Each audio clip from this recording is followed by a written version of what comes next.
Hi, I'm Chris from the band Nonsemble. This here is an Ableton Push, and we released an album recently which focused a lot on combining the Ableton Push with a live string quartet.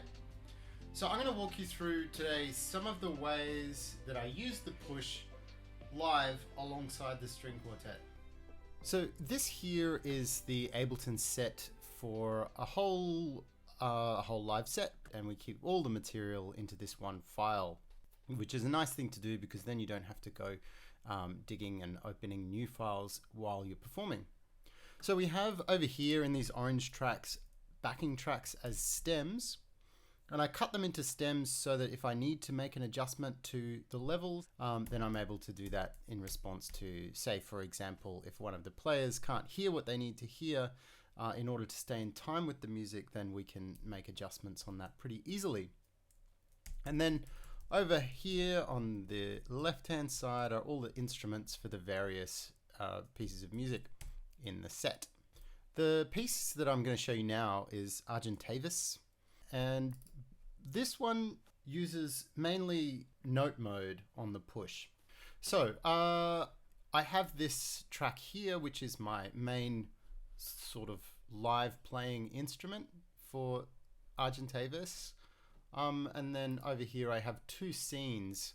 So basically there's two scenes because there are two parts of the song that have a backing track with a little bit of a pause in between where the human players take over the timing for a moment, and then the backing track jumps back in for the second half of the song.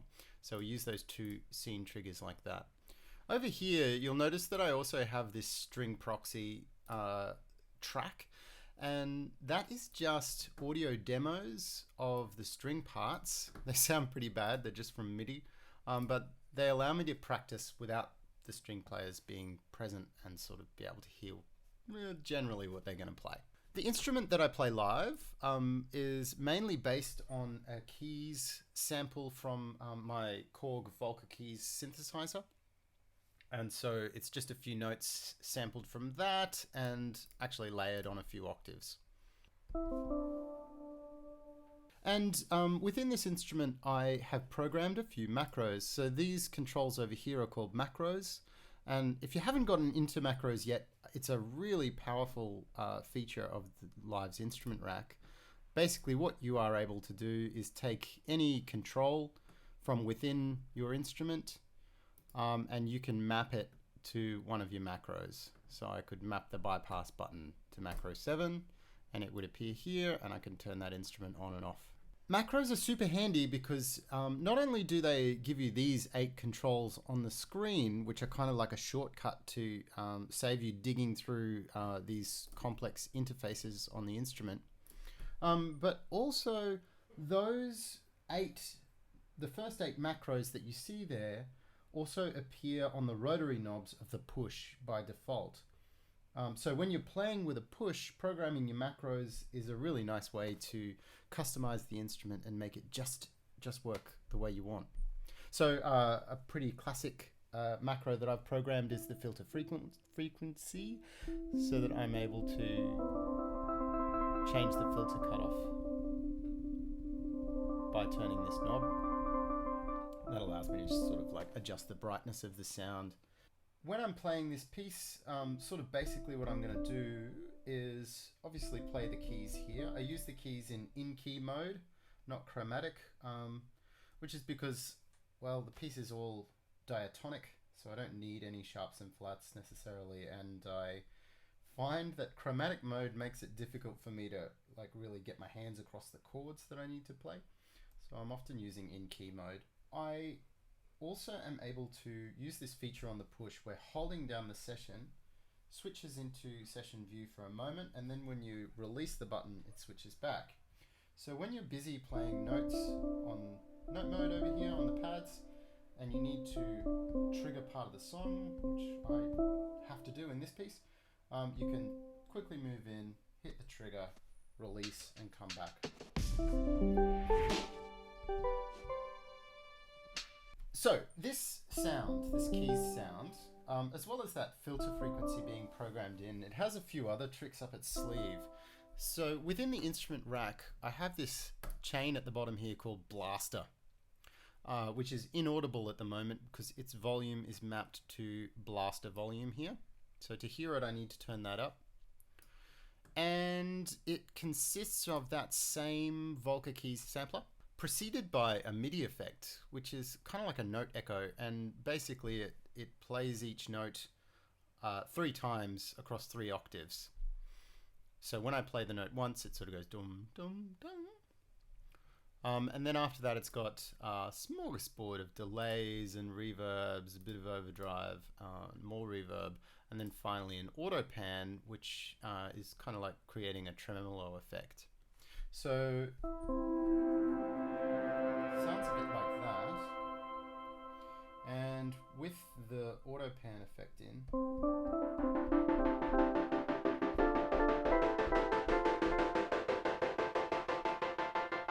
you can hear that pulsing effect that it makes. So that pulsing effect is sort of like this cool thing that grows out of whatever notes I play.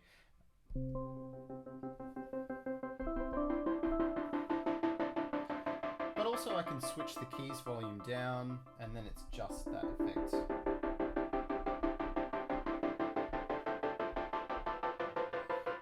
And then of course I can turn the tremolo off completely, which turns it into this just beautiful wash.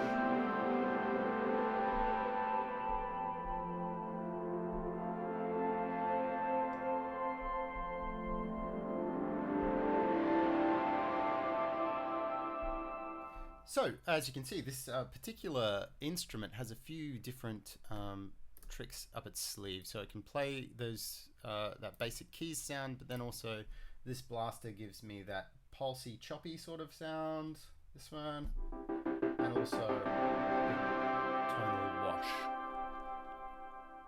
Now there's an interesting little bit of troubleshooting that I had to do here. So when I am using session view and playing with live players, it becomes necessary to set the launch quantization to none. That means that when I trigger a scene or a clip, it plays immediately, rather than waiting until, say, the next bar to trigger.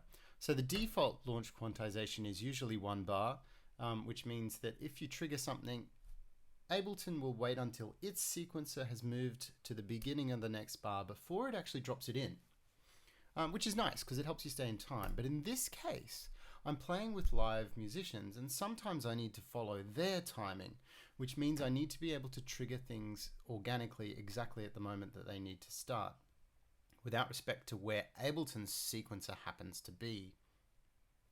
So that results sometimes in Ableton's beats being slightly offset from the actual beats that we're playing. So that generally doesn't make any difference, except for this tremolo effect, because it's obviously tied to the tempo. So when we've got the tremolo effect on, it's playing a kind of rhythm that has to be in time. So when we start one of these sample tracks, the backing tracks, what might happen is I might start my tremolo pulsing and sometimes it's perfectly in time, completely by chance, but there might be other times where I might trigger this, say for example if I had the sequencer already running, trigger this,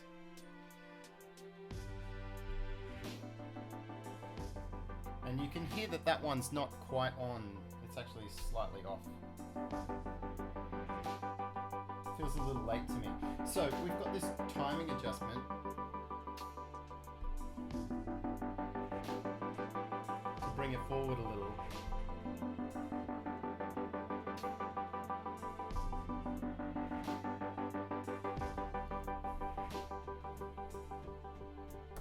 So what that macro is actually controlling is the offset value of the auto pan device, which just offsets it through the beat so it starts a little later within the beat. So that the way that I use that is I subtly bring in that blaster, just sort of ahead of where it's supposed to appear in the song, and I listen to whether or not it's in time. And if it's not in time, I try to make an adjustment before it really comes in full bore. And then once the adjustment's made and it's in time, it will stay in time for the rest of the song. So that's a handy little trick if you're ever finding yourself in that same kind of spot. So I'm always pretty aware of CPU when I'm doing performances. So that's why in this, for example, I don't have any third-party plugins. And even within the Ableton stock that I'm using the most basic devices. Okay, so that's basically what we've got. So we might try, I'll show you a little playthrough. Please excuse the sound of the strings. They're obviously not what they sound like in real life, but they'll give you an idea of how the song goes. If you want to go and listen to it on Spotify, you will get a much nicer picture of the beautiful string playing that's on the record.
Thanks so much for watching. You can listen to the studio versions of these tracks on Spotify and Apple Music and all those sorts of places.